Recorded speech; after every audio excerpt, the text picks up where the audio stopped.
Hola a todos, soy Raquel García Carrasco y en este vídeo voy a tratar el tema de la anestesia. Así que sin más dilación, comenzamos con el vídeo.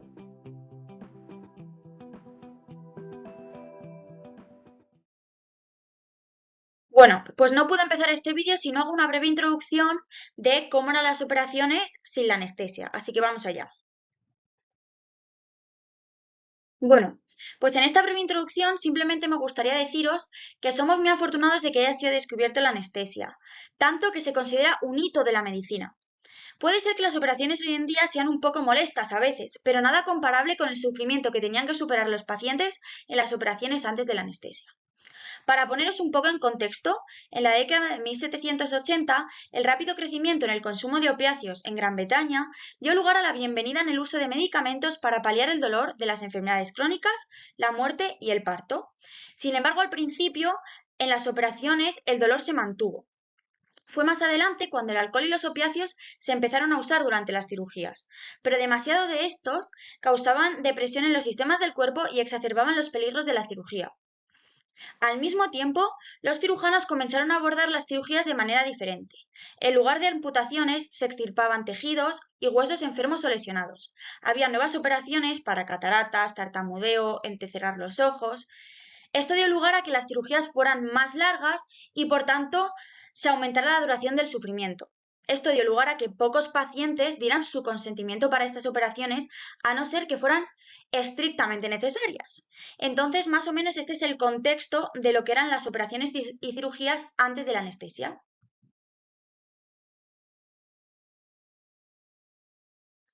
Bueno, pues continuamos sobre cuándo se descubrió la anestesia y una breve historia de los primeros descubrimientos de esta. Bueno, me gustaría empezar diciendo que algunos pioneros llevaron a cabo experimentos con óxido nitroso y éter para suspender la conciencia. Por ejemplo, el médico Crawford Long y el dentista Horace Wells en los Estados Unidos.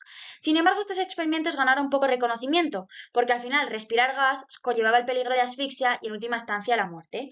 Entonces, no fue hasta 1846 cuando William Morton logró establecer el uso del éter al demostrar sus efectos en el Hospital General de Massachusetts. Es decir, el éter funcionó y no causó asfixia. Esto se considera el descubrimiento de la anestesia, y además supuso que Morton pudiera expandir su negocio dental con un método para adormecer el dolor durante la extracción de dientes. Y entonces, en tan solo 6 meses, la noticia del éter se había expandido por todo el mundo. La anestesia se logró integrar en las estructuras de la ciencia del siglo XIX y llegó a los médicos de Londres. Y es en este contexto cuando John Snow, un joven médico general, fue uno de los primeros en presenciar el uso del éter para una extracción dental. Pero podemos decir que John Snow no se apresuró a tratar a sus pacientes con éter, sino lo que hizo fue llevar a cabo una serie de experimentos químicos y fisiológicos para establecer los parámetros de esta nueva técnica, y además desarrolló un inhalador que tenía en cuenta la relación entre la temperatura y la fuerza de vapor del éter. En tan solo 6 meses, Snow había descrito los diferentes grados de anestesia que marcaban la suspensión secuencial de la conciencia y la abolición del éter. ¿Qué pasa? Que en este contexto algunos médicos descubrieron que el éter tenía cualidades irritantes que dificultaban nuestra respiración. Y por tanto se podría decir que la anestesia podría haber permanecido al margen de la medicina en este momento. Si no fue porque en 1847 se introdujo el cloroformo y lo hizo James John Simpson, un escocés. Descubrió el cloroformo de manera casual, por casualidad, al probar una serie de fluidos volátiles con la esperanza de encontrar uno que fuese un poco más fácil de respirar que el éter. Y el cloroformo dio con la clave. Era menos irritante para los pulmones y producía inconsciencia rápidamente. Y entonces, indirectamente e inmediatamente, reemplazó el éter. Bueno, pues a partir de aquí los pacientes estaban mucho más dispuestos a ser operados por lesiones pequeñas y por tanto las operaciones se volvieron más comunes. Además, el dolor en el parto también fue aliviado por la anestesia y simplemente un ejemplo es que en 1853 el cloroformo se utilizó en el nacimiento del príncipe Leopoldo. Una vez explicado su descubrimiento y su evolución principal, cabría la pregunta de ¿se siguió desarrollando la anestesia? Entonces lo vamos a explicar ahora. Bueno, pues obviamente la respuesta a la última pregunta es que sí, y es tanto que a finales del siglo XIX la anestesia se había convertido en un símbolo para el movimiento humanitario más amplio, fue proclamado como uno de los factores civilizadores del mundo occidental y sigue siendo el ejemplo más vívido de la capacidad de la medicina para disminuir el sufrimiento humano. Es tanto que hoy en día un mundo completamente sin anestesia es inimaginable.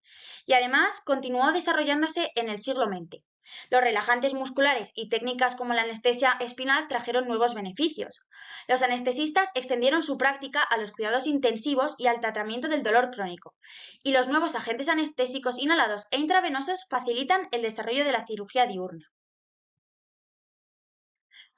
Pero esto no es todo. La anestesia ha seguido desarrollándose en el siglo XX y, por supuesto, en el siglo XXI.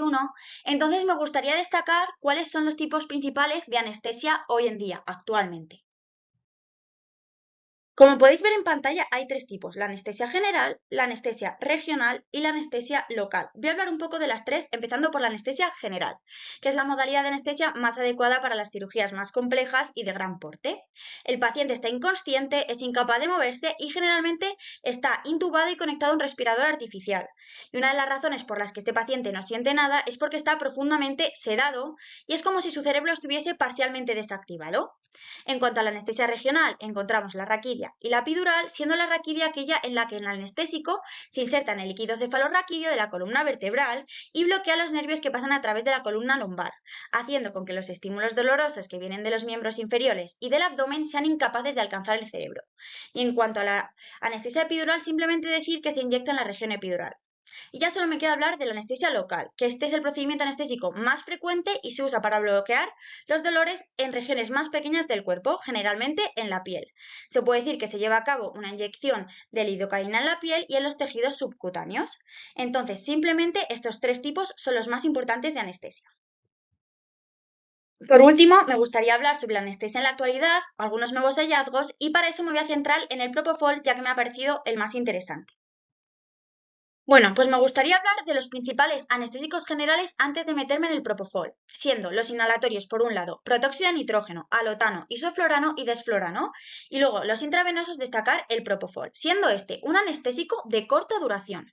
Se ha descubierto que el propofol dificulta el movimiento de una proteína que se necesita para que se produzca la sinapsis, siendo esta el mecanismo que utilizan las neuronas y otras células nerviosas para comunicarse entre sí.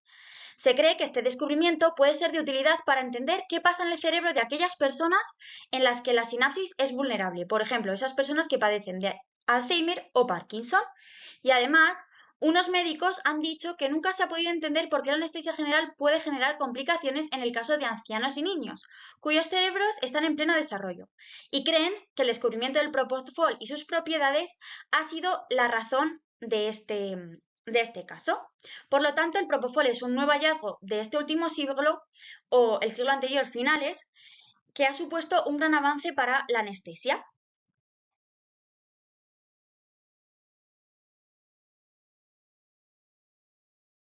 Bueno chicos, esto es todo, espero que os haya gustado mucho el vídeo y nos vemos en el siguiente vídeo.